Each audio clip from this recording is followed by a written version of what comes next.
a quererte desde la histórica altura donde el sol de tu bravura le puso cerco a la muerte. Aquí se queda la clara.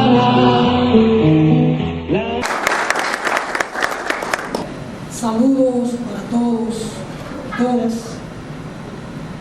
Las ideas, la memoria y el ejemplo del Che nos convocan en estos tiempos en que luchamos por la libertad de los indios. El Che, vigencia de su pensamiento. La campaña dominicana de solidaridad con Cuba culmina una jornada nacional por la libertad de los indios, y la mejor manera de hacerlo es con este encuentro, reflexión y análisis sobre la vigencia del pensamiento del Che. Un hombre que amó la justicia, que abrazó la solidaridad y entregó su vida por la redención de los pueblos. Su acción política se correspondía con un pensamiento de humanidad. Por tanto, si estuviese físicamente en este mundo de los vivos, su voz se alzaría por la libertad de los indios. La injusticia que se comete contra los indios es propia de la arrogancia del imperio, que no hace caso a nada ni a nadie, ni respeta su propia legalidad cuando de imponer su voluntad contra un pueblo que se levanta con dignidad sin importar la temeridad ni el poderío de quien le quiera aplastar. Cosa esta que el Che tenía muy clara y por eso decía al imperialismo ni un tantito así, porque los había despiadado.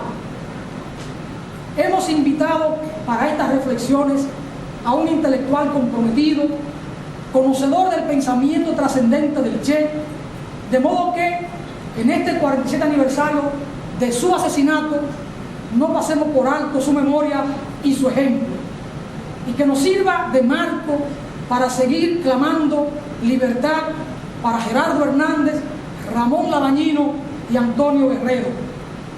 Y a ustedes agradecer su presencia, pues ella constituye una expresión de solidaridad con una causa justa, la libertad de los indios, pero al mismo tiempo de solidaridad con un pueblo que decidió ser libre sin importar el precio a pagar por ella. Con nosotros, Elías de Acosta Matos, la vigencia del pensamiento de Ernesto Guevara de la Serna, el Che. Muchas gracias.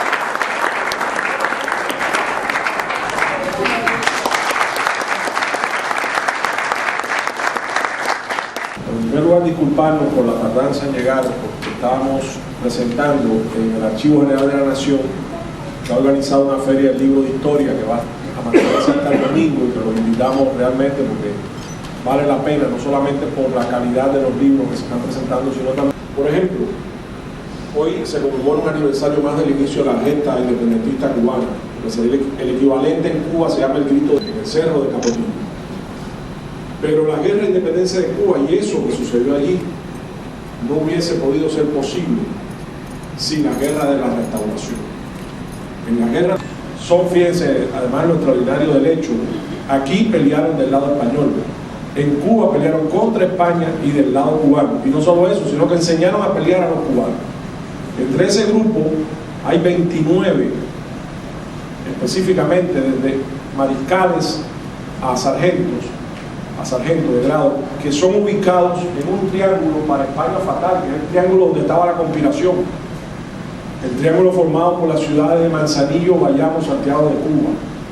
Y en ese triángulo ubican al comandante de caballería Máximo Gómez. Y en ese triángulo ubican al general Modesto Díaz. Y en ese triángulo ubican, todos evacuados aquí con España, había peleado del lado español, a los hermanos Marcano. Eran 3, que también eran oficiales de la Reserva Dominicana. ¿Qué implica eso? Que España, sin saber, estaba llevando el virus de su destrucción, evacuando a esos hombres que creía de su lado, pero que humillaba, pero que despreciaba, pero que no consideraba su valor y que desconfiaba de ellos hacia allá. Y eso fueron los que enseñaron a pelear a los cubanos. La primera carga al machete, el 10 de octubre se inicia la guerra de independencia, el 23 se da la primera carga al machete, en una zona llamada Pino de Baile. ¿Y quién comanda esa carga? El machete, que por cierto fue a pie, o sea, no de caballería. La comanda Máximo Gómez, que era sargento del Ejército Libertador Cubano en ese momento, y pasó de sargento a general en cuestión de días. Y llegó a ser el generalísimo en jefe. Ese sí era generalísimo, no Trujillo, que se puso 5 estrellas y que se llamó generalísimo, y lo único que sabía era reprimir a su pueblo.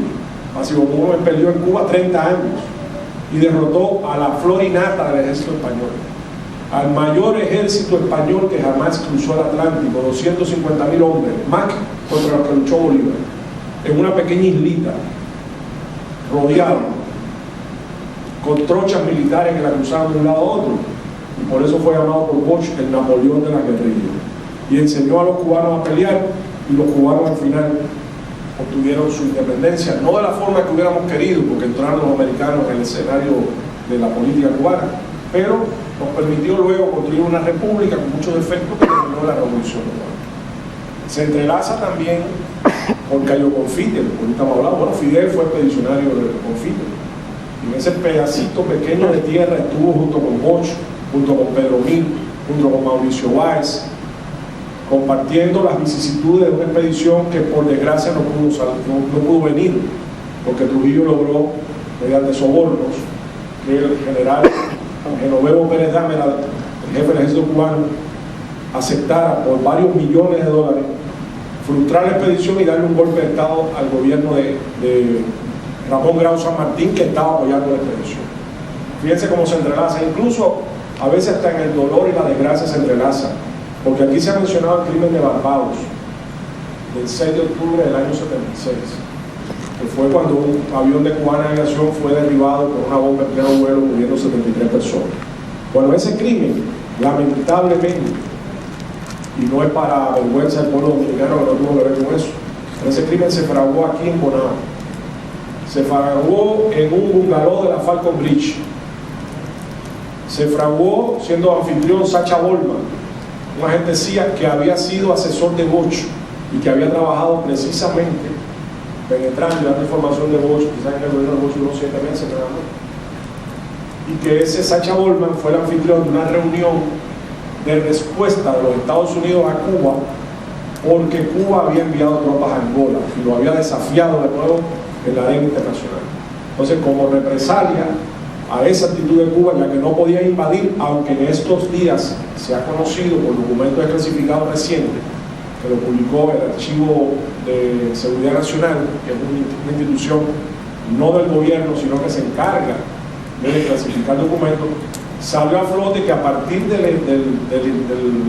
la experiencia internacionalista cubana en Angola, el entonces secretario de Estado Henry Kissinger, tan vinculado al golpe contra Allende, le propuso al presidente Gerald Ford invadir Cuba. Y Ford le dijo, de acuerdo, vamos a esperar que pasen las elecciones. Lo que pasa es que perdieron las elecciones. Triunfó Carter, cambió la política y no lo pudieron hacer. Pero querían de todas formas desquitarse.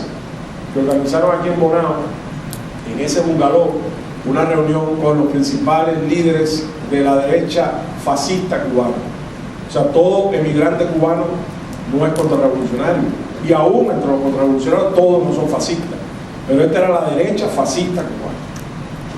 La derecha fue representada por Novo Sampol, por Orlando Bosch, por Posada Carriles, que estuvieron todos en ese bungalow 2 días, formando una organización que se llamó CORU, Coordinadora de Organizaciones Revolucionarias Unidas, algo así. Y ese CORU, que se formó aquí, con 3 altos oficiales CIA que estuvieron ahí con ellos, dando las indicaciones, fueron los responsables de la ola de atentados que a partir de ese momento empezó en todo el mundo contra objetivos de la Revolución Cubana. Embajadas, oficinas de Cubana de Aviación, oficinas pesqueras, oficinas de todo tipo. Y terminó, ya el clímax lo tuvo con el derribo del avión de Cubana de Aviación. Por eso fíjense ustedes que hasta en el dolor estamos unidos, mezclados, tenemos una historia compartida. Yo vengo hoy a hablar simplemente de otro tema, que es un tema que en mi opinión agradezco mucho a Alfonso y a los compañeros también de la Máximo Gómez, de la campaña Solidaridad con Cuba, que lo hayan escogido para en un día como hoy recordar la figura, y más que la figura, el pensamiento y la vigencia del Che. Lo primero que yo recomendaría, viendo que hay tantos jóvenes presentes, y por lo cual es un placer muy grande ver que en la campaña, vinculado y en esta actividad ya tantos jóvenes, y ver que se equivocó alguien que en el archivo me dijo, lloviendo en esta hora y no va a haber nadie. Qué equivocado están, qué auditorio tenemos de lujo. Bueno, como hay tantos jóvenes entre nosotros, yo creo que lo primero que hay que estudiar, y como internet permite que usted pueda estudiarla sin gastar un centavo, el gato de la casa haciendo tal cosa, estas obras del Che están absolutamente gratis a disposición de cualquiera que las quiera leer. Y yo creo que hay que empezar por ahí, si queremos hablar de vigencia del Che. Para que el Che esté vigente hay que conocer al Che. No puede estar vigente lo que usted no ha profundizado, no conoce, o lo tiene prendido por los pelos, pegado, como se dice en Cuba, con saliva, es decir, que no tiene ningún fijador. Eso no es una moda, el Che no es una moda, el Che es una actitud ante la vida. Como la revolución no es una moda, la revolución es una actitud ante la vida. Y se vive y se muere revolucionario, y ahora sale como gran defensor de la libertad de opinión, de expresión, contra la revolución bolivariana, contra la revolución cubana. Por eso hay que estudiar. Usted lo lee y dice, este hombre es un demócrata, un campeón de la igualdad, de los derechos. Y en realidad tiene un pasado de represor oscuro. Entonces, esa junta militar encarceló a Carlos Quijano y después lo deportó del país. Y Carlos Quijano era suficientemente importante en la época como pensador, como divulgador de ideas revolucionarias en América Latina, en un momento de efervescencia revolucionaria en América Latina, como para que el Che le mandara internet, todo el mundo lo puede leer, es un trabajo un poquito extenso, pero no es un libro, es un ensayo, escrito para sintetizar un sistema nuevo, y que era un sistema en el cual nadie tenía la verdad, como demostró la historia, y que era un sistema que necesitaba de pensamiento y de debate intelectual constante para poder incluso comprenderlo. Bueno, el pasado permite comprender las fortalezas de la revolución cubana y también sus derrotas, y también sus problemas, y también sus errores. Es un escrito desde la revolución y desde el más leal y profundo socialismo, con una figura como el Che, por lo tanto tiene mayor valor. Un hombre que fue capaz de ir a Bolivia, dar la vida por su idea, abandonando todos sus honores, no fue la lucha en la sierra, desde un momento determinado quedaron Fidel y 11 hombres más, que fueron los que mantuvieron viva la llama de la lucha. Y este puñadito de hombres, haciendo lo correcto, siendo la vanguardia, lograron cumplir.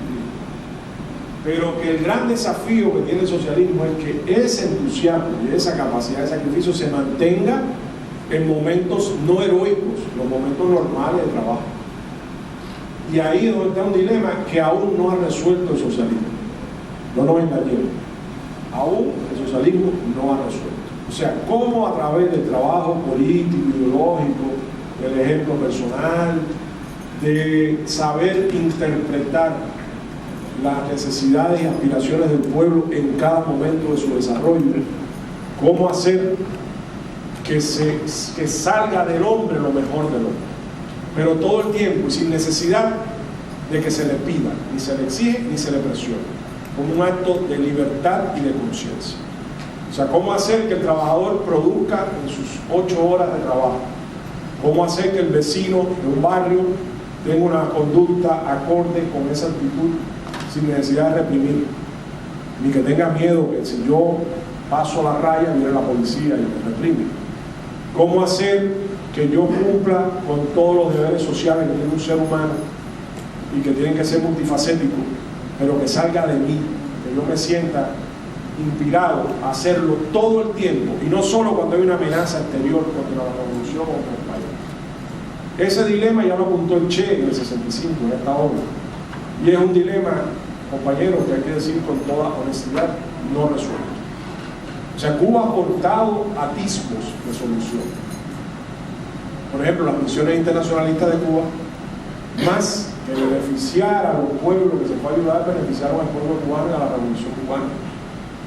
Porque esa capacidad de sacrificio hizo que se fortaleciera la propia revolución. Más que la revolución angolana, más que Namibia, más que Etiopía, que también se fortalecieron, más que el apartheid, que fue derrotado por la contribución, no solo la contribución cubana, sino la lucha del pueblo sudafricano, Mandela, etc. Pero también la revolución cubana. Pues eso sobre todo fue una enorme escuela de sacrificio, un enorme fogueo, sobre todo para la juventud, y acumuló un capital político que le permitió a la revolución pasar los momentos más duros como el periodo especial. O sea, de no haber existido las misiones internacionalistas, el periodo especial hubiera dejado un saldo, bueno, no se hubiera podido quizás sobrevivir la dureza del periodo especial. Y eso fue precisamente porque había una población que una cifra mayor de 100.000, 200.000 pasaron por las misiones y que se follaron en las misiones y tenían un compromiso renovado, sobre todo de jóvenes que no vivieron la época de Batista, que no vivieron Girón, que no vivieron la crisis de octubre, pero que tuvieron allí su pueblo. Entonces el Che apuntaba precisamente el cumplimiento del deber y la capacidad de sacrificio. O sea, si usted mira lo que el capitalismo promueve es la antítesis de eso que el Che decía. El capitalismo no promueve ninguna capacidad de sacrificio. El capitalismo te exige que tú rindas todo lo que puedas para que tú enriquezcas al dueño de la empresa, al que sea, y de paso obtengas algunas ventajas particulares. O sea, que tú avances hasta cierto punto. Pero no todo el mundo, sino una parte de la masa y de la gente. No todo el mundo. No todo el mundo va a tener éxito. No todo el mundo va a ser Bill Gates ni Carlos Slim. Yo mismo, en Diario Libre, salió toda una página glorificando a Carlos Slim, el segundo hombre más rico del mundo. Aquí el Che se refería a Rockefeller, que era el Slim de su tiempo, y decía, hay que ver, para que un hombre como ese llegue a acumular ese dinero, la explotación y los sufrimientos que genera a su alrededor y las miserias que ha tenido que generar para poder llegar a ese plano. O sea, ese cuento del multimillonario filántropo que regala en obras sociales, etc., no tiene nada que ver con la personalidad implacable del que en la selva del todo contra todo, como es el sistema capitalista, impone su presencia. El todo contra todo. Por eso Marx decía, una sociedad en la cual el hombre es el lobo del hombre, donde la solidaridad humana se pierde, donde pasan cosas tremendas y usted no reacciona, y usted sin querer se vuelve cómplice de esos mismos crímenes que está viendo con su silencio o con su indiferencia. Porque lo que se construye, y el Che lo analiza la sociedad capitalista, es una gran complicidad. Se induce la pérdida de la identidad, del sentido de clase, y se hace que el pobre de aquí odie al pobre de al lado. Nunca mejor dicho en el caso de Haití aquí al lado. Ya en el 42 Bosch hizo una carta a Rodríguez de Morici, a Inchaute y Cabral y a... No, el tercero era que fue ministro de Trabajo de Trujillo y Trujillo lo mató, Ramón Arispe. A esos tres que fueron a un congreso en La Habana, ¿no?, del periodista o algo, y Bosch vivía en La Habana exiliado, y tuvieron un encuentro y ellos alabaron mucho al régimen de Trujillo y denigraron mucho del pueblo haitiano. Y Bosch le hace una carta, porque no se pusieron de acuerdo, y se la envía, en la cual le dice que un dominicano pobre no puede odiar a un haitiano pobre, porque los mismos que tienen pobre al dominicano son los mismos que tienen pobre al haitiano, y quieren que el dominicano pobre odie al haitiano pobre para que el dominicano pobre no se fije en quién es el causante de su miseria, ni el haitiano pobre se fije en quién es el causante de su miseria. Y que lo que hay que hacer es enfocar el mundo no por razas, no por nacionalidades, sino por clases sociales. Entonces usted entenderá por qué razón existe algo, ahorita lo mencioné, Angola, etcétera, se llama internacionalismo proletario, que fue el mismo que practicó Gómez al ir a pelear a Cuba. ¿Por qué Máximo Gómez consideró que esa lucha era la de él? Porque vio la esclavitud en Cuba. Lo que hace que Gómez, aparte de las humillaciones españolas y los desprecios, se una a las fuerzas cubanas es que vio la esclavitud en Cuba que no se conocía aquí.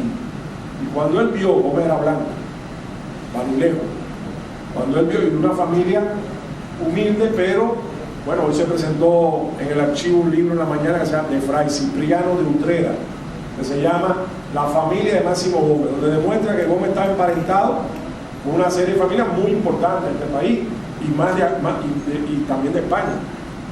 Bueno, ese hombre se vio identificado con los más humildes, no tenía el mismo color de la piel, no eran de la misma nacionalidad.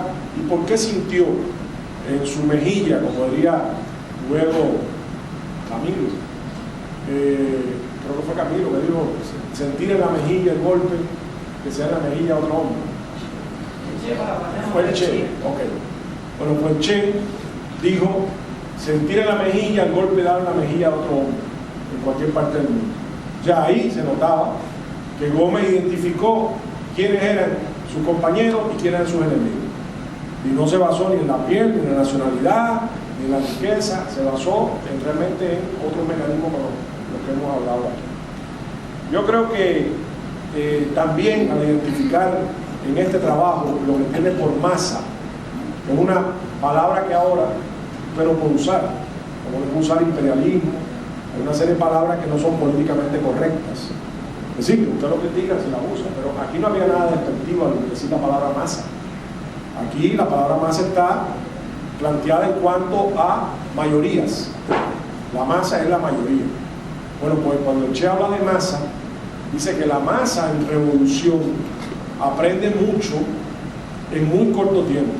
Lo que siglos de explotación no le enseñaron, lo aprende en libertad y en revolución en días.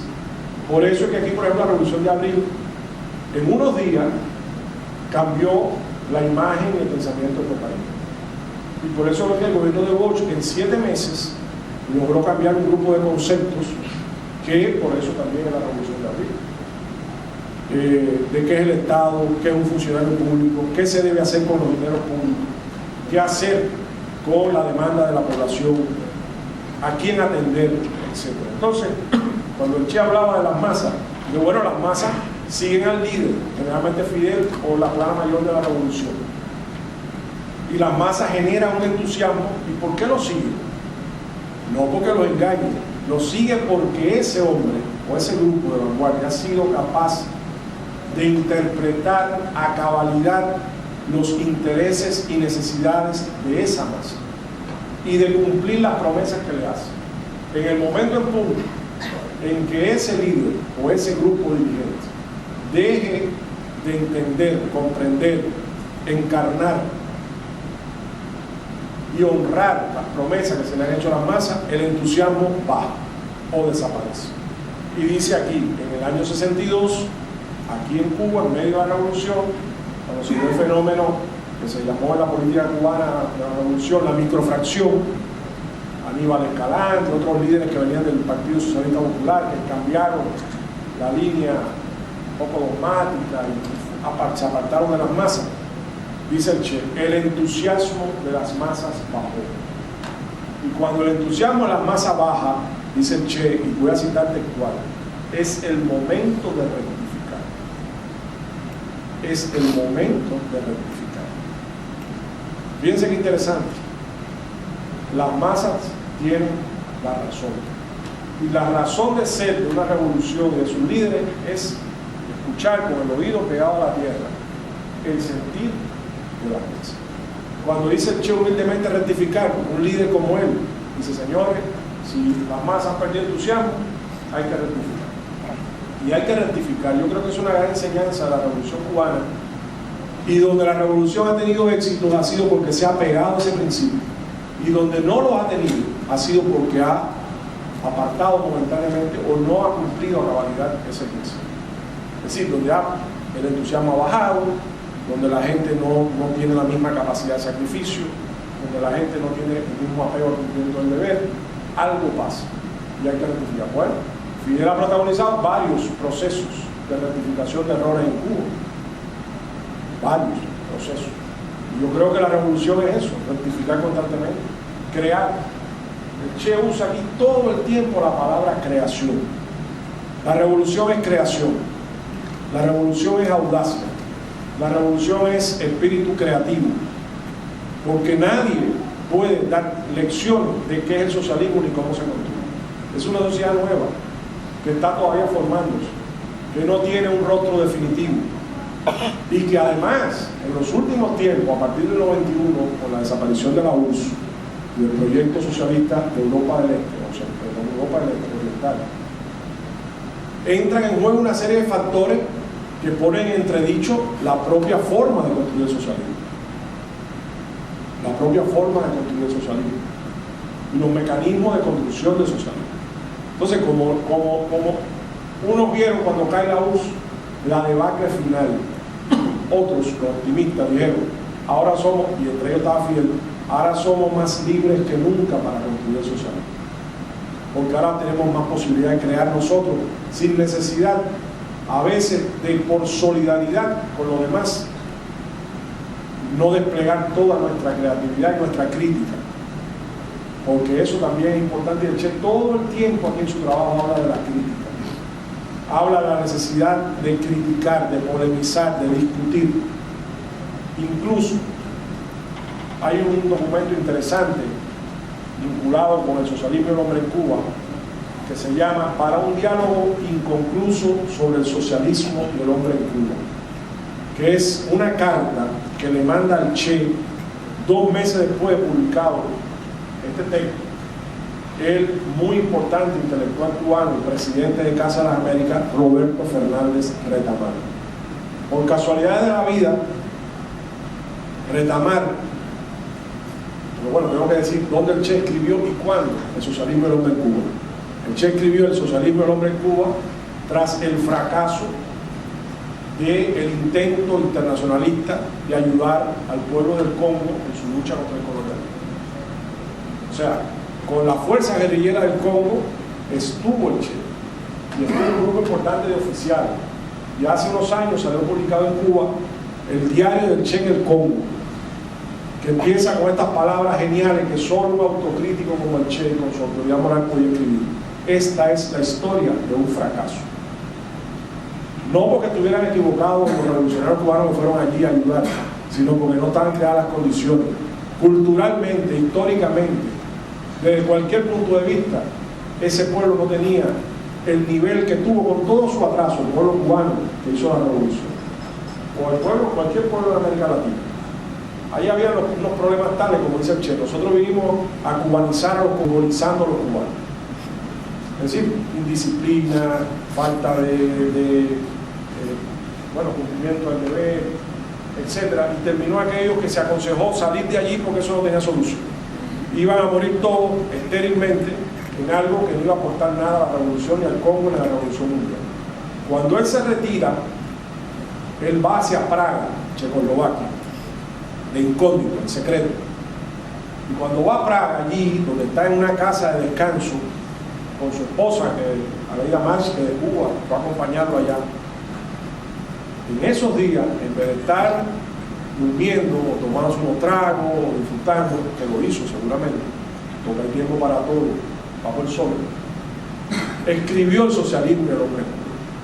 Y cuando iba de regreso hacia Cuba, de Praga a La Habana, en un avión aquello Catalina, antiguo, que tenía Cubana Aviación, que era un desastre, pero ahora lo que tenía la revolución era lo que se usaba. En ese vuelo iba Roberto Fernández Retamar. Y como él era una figura Retamar, en aquel momento era vicepresidente de Casa de las Américas. La presidenta era Inés Santa María, la esposa de Armando Jar, heroína de Moncada. Y como en ese momento tuvieron tantas horas de vuelo, conversaron y el Che le dio a leer un ejemplar mecanografiado del socialismo y el hombre en Cuba que todavía no se había mandado, no se había publicado por Marcha en Cuba. Y allí, y a su vez, Retamar le dio al Che un ejemplar de un ensayo publicado en Cuba Socialista por esos días que se llama Martí en su tercer mundo. y Retamar quedó con el deber y el compromiso de leerse el trabajo del Che. Cuando llega a La Habana y Retamar lo lee, lo apoya en un 99%, pero hay un punto que no coincide con el Che, y es el motivo de la carta que le manda Retamar al Che, que después se publica para un diálogo inconcluso sobre el socialismo y el hombre cuadrado.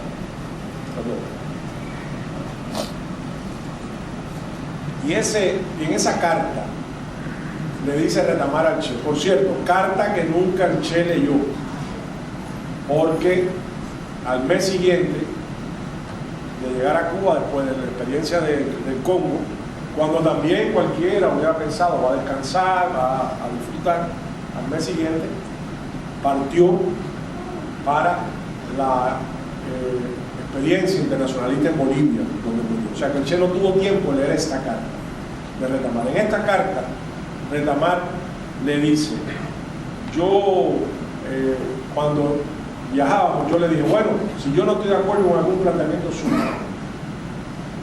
¿quién me va a publicar eso en Cuba? Una opinión contra un comandante con el prestigio del héroe de Santa Clara. Le dice Retamar. Y le dice el Che, sí, lo van a publicar. Dice, ¿quién? Dice, yo lo voy a publicar.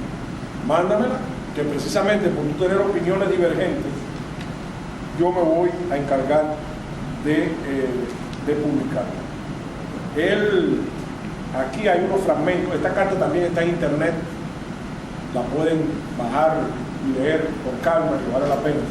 Y le dice, mira, aquí hay un fragmento del Che, donde dice, en otra ocasión, dijo que la única forma de preservar ese espíritu creativo de la revolución es permitiendo el debate y la polémica, la emisión de opiniones, que no importa que sean divergentes, siempre que el objetivo sea fortalecer la revolución, pero que tiene que haber una libertad de discusión, de polémica y de intercambio de ideas entre revolucionarios.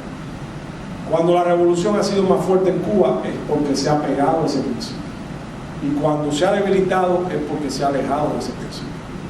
Por lo tanto, es una enseñanza y un mandato del Che que tiene toda la razón de ser y que tiene que ser escuchado como un mandato programático de los revolucionarios en cualquier parte del mundo. Tiene que haber intercambio de criterios y de opiniones. No hay derecho a imponer una idea pensando que alguien tiene la verdad absoluta, a veces en un cargo, para imponer una idea y callar un criterio. Tiene que haber esa polémica permanente entre revolucionarios, de ahí sale la perfección del sistema, de ahí salen las ideas nuevas, de ahí sale la capacidad de renovación constante de la revolución. Por otro lado, ya voy terminando porque me estoy extendiendo, yo quería hablar mucho más, porque este trabajo lo amerita, pero mejor dejarlos interesados para que se lean el trabajo, más que oír mi versión del trabajo. En este medular trabajo del Che, el Che aborda el tema del ejemplo personal. Dice, una de las grandes formas educativas que tiene el socialismo es el ejemplo personal. Es estar al frente, dar la cara, compartir la suerte de quienes tú diriges, es decir, del pueblo, y no vivir a un nivel que no coincide lo que tú predicas con lo que tú vives, porque de eso estamos cansados, de eso el mundo está lleno, de quien predica una cosa y hace otra, desde las religiones hasta la política.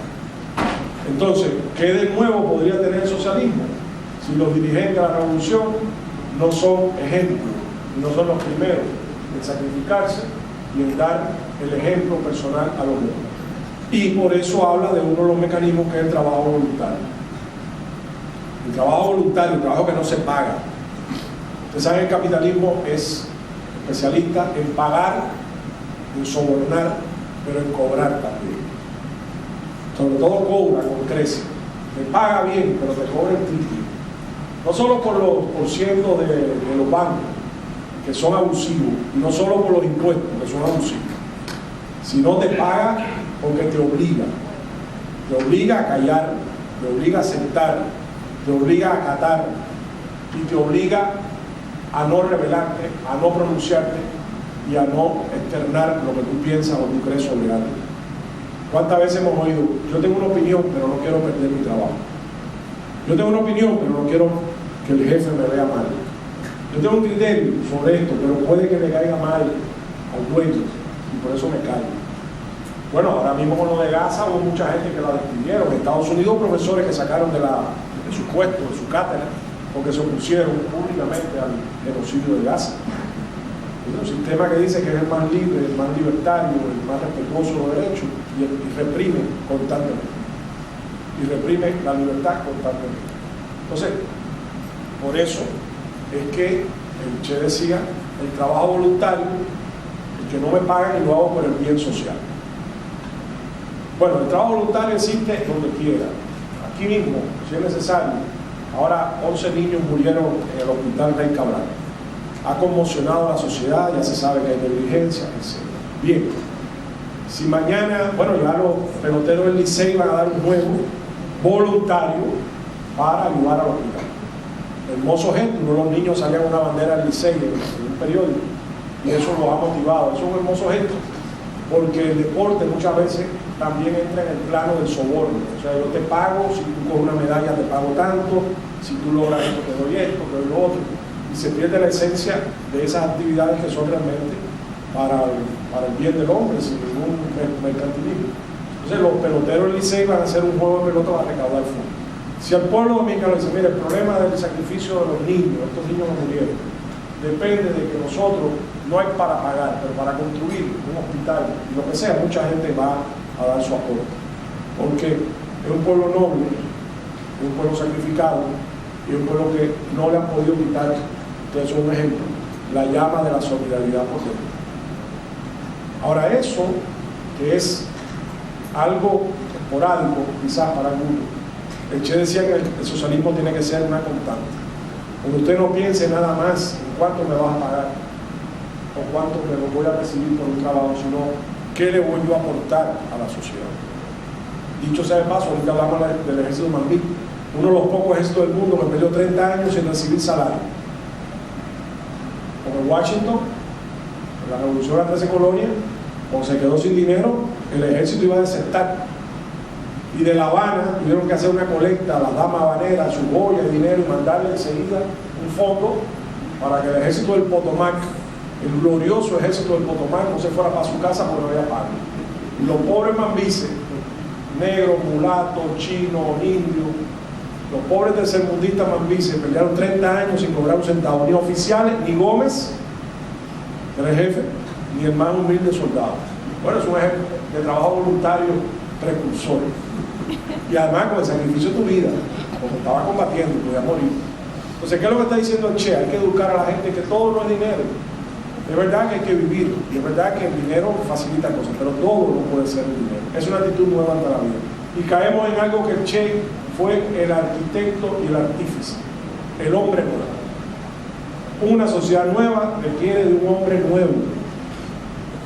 Es decir, usted no puede, son las palabras del Che textuales, usted no puede construir el socialismo en una sociedad nueva con las armas melladas del capitalismo, sobre todo los estímulos solamente materiales. Bueno, en aquella época había una polémica entre el Che y otro dirigente de la revolución, que era Carlos Rafael Rodríguez, que provenía del Partido Socialista Popular, sobre qué estímulo debe primar en la producción de un Estado socialista. O el moral, era la idea del Che, o el material, era la idea. Bueno, estoy haciendo una caricatura, no era tan así tampoco, tenían más en común de lo que uno podía pensar, eran dos matices. Y si bien la historia ha demostrado que los dos tenían razón, y que hay que tener estímulos materiales, llegado el momento, y tener estímulos morales.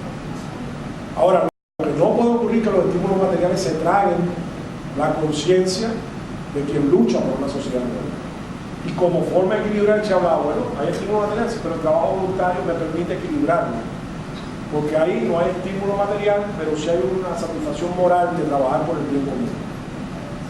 Entonces, el gran desafío del socialismo hacia el futuro, y está aquí ya el germen de la preocupación del Che, es cómo construir una sociedad moderna, una sociedad próspera, porque a fin de cuentas las revoluciones se hacen para que las personas sean prósperas, para que las personas cada día vivan mejor.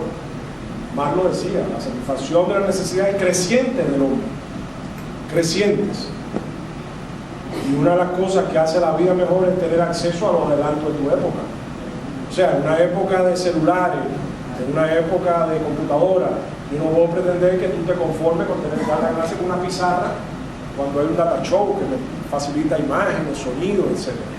Es decir, acceder a los logros científicos de tu época es una de las condiciones más revolucionarias que pueda haber. Lo que pasa es que la revolución dice para todos, el capitalismo dice para el que pueda pagar. Son cosas diferentes.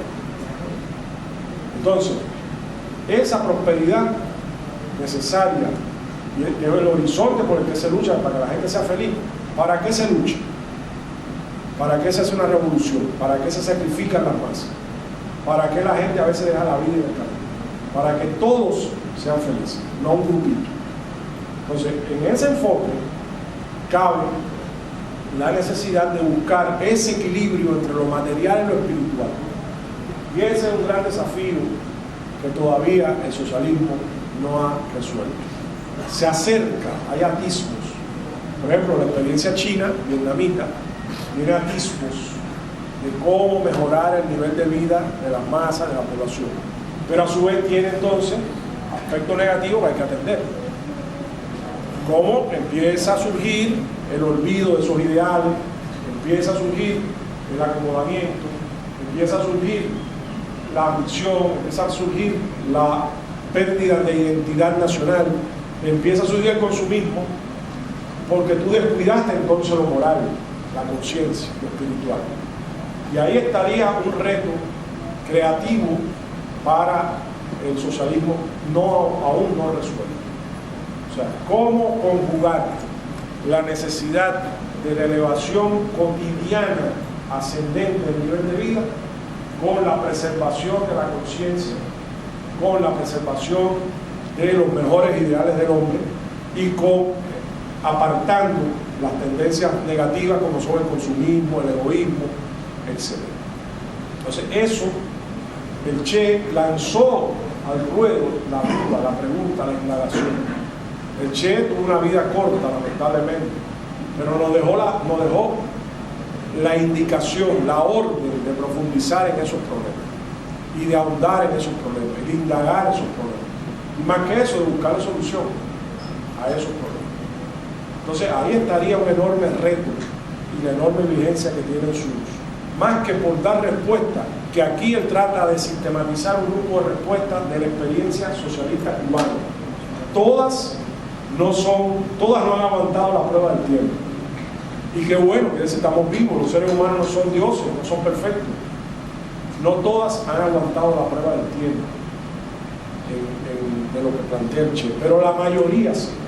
Y donde no ha aguantado la prueba del tiempo queda la formulación metodológica de la duda, de la pregunta, para que se le busque solución. Entonces es un enorme aporte y es un ejemplo de la vigencia de ese pensamiento. O sea, Cuba está inmersa en un proceso de perfeccionamiento y de búsqueda de un modelo o de perfeccionamiento de un modelo que le permita elevar el nivel de vida de la población sin abandonar los principios de las revoluciones sociales. O sea, no botar, en Cuba decimos botar el agua sucia por la ventana con el niño que bañamos el agua. No botar el niño, botar el agua sucia, dejar el niño ahí. Es decir, cómo mantener y desarrollar y ampliar el socialismo, cómo no renunciar a las conquistas, al espíritu, a la conciencia del socialismo y a la vez mejorar constantemente el nivel de vida de la población. Y una cosa que el Che dice aquí y que me asombró, porque yo que he leído varias veces este trabajo, siempre encuentro cosas nuevas. Y me asombró encontrar aquí una formulación hablando de los artistas y del arte. Y dice la formulación, la necesidad de ampliar constantemente las libertades del pueblo. La libertad de creación, porque está refiriendo a los artistas, y las libertades en general. El socialismo es la forma de sociedad que más libertades verdaderas aporta al hombre. No hemos sabido defenderlo, ni promoverlo, ni explicarlo. Pero lo que sí está claro es que cada día, y aún todas las que ha aportado, son insuficientes al lado de la necesidad expansiva de la libertad humana sin límite. La redención, esa hermosa palabra que nos robó a los luchadores sociales la religión, la redención. Entonces, en el internacional se habla de la redención.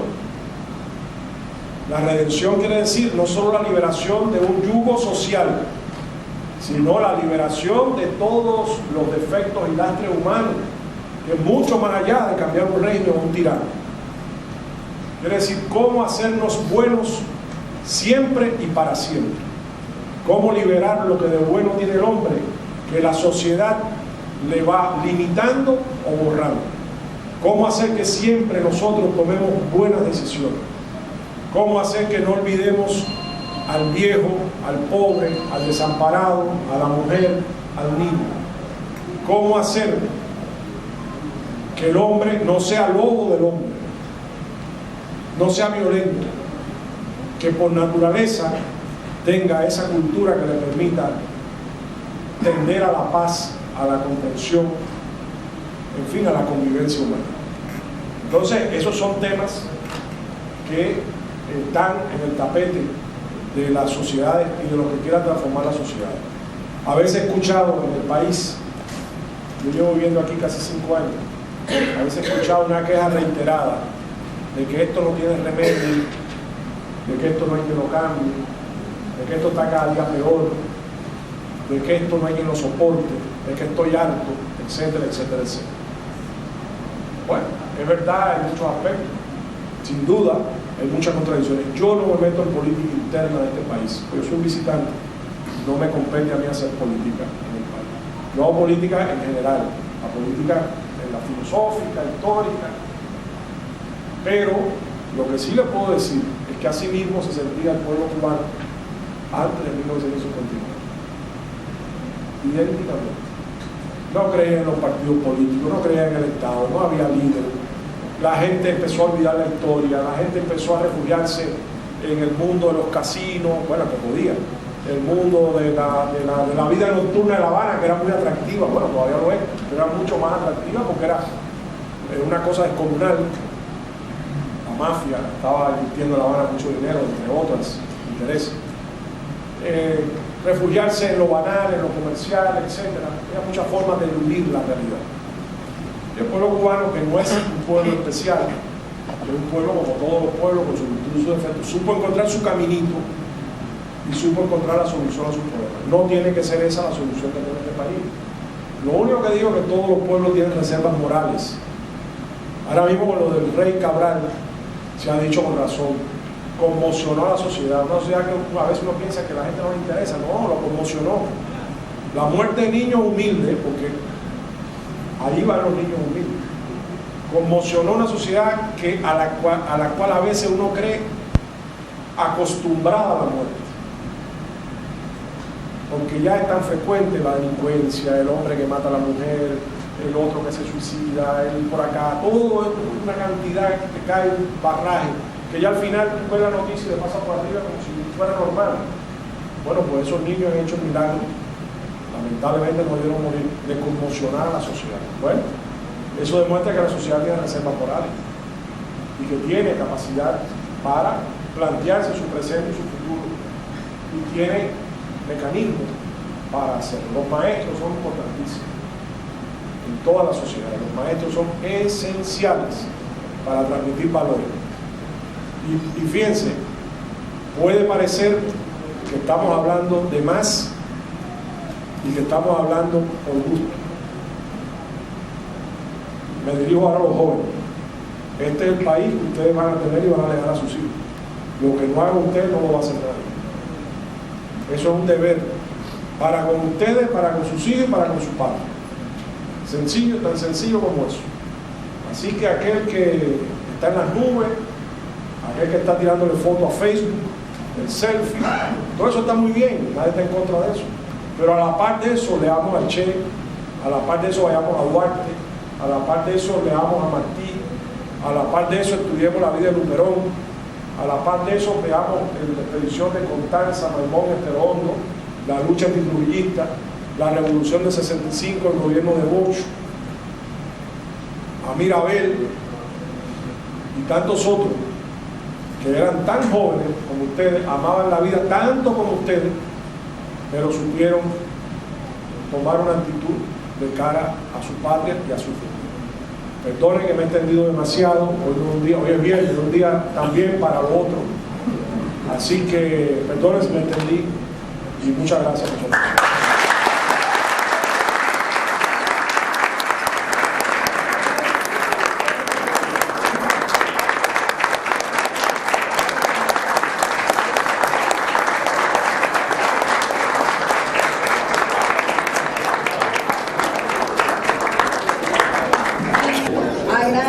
Norteamericano en Bolivia y que tenía 39 años, y a esos 39 años el Che Guevara participó en la Revolución Cubana, fue ministro de Hacienda en Cuba y él hizo su aporte y él dijo que había que ser como el Che, porque el Che siempre estaba dispuesto a todo. Se necesita ir a tal sitio y el Che siempre estaba dispuesto a colaborar en la formación y a seguir aportando para que nuestro país realmente pueda cambiar. Agradecer la presencia de todas y todos en esta noche y desearle un feliz regreso a su casa. Gracias.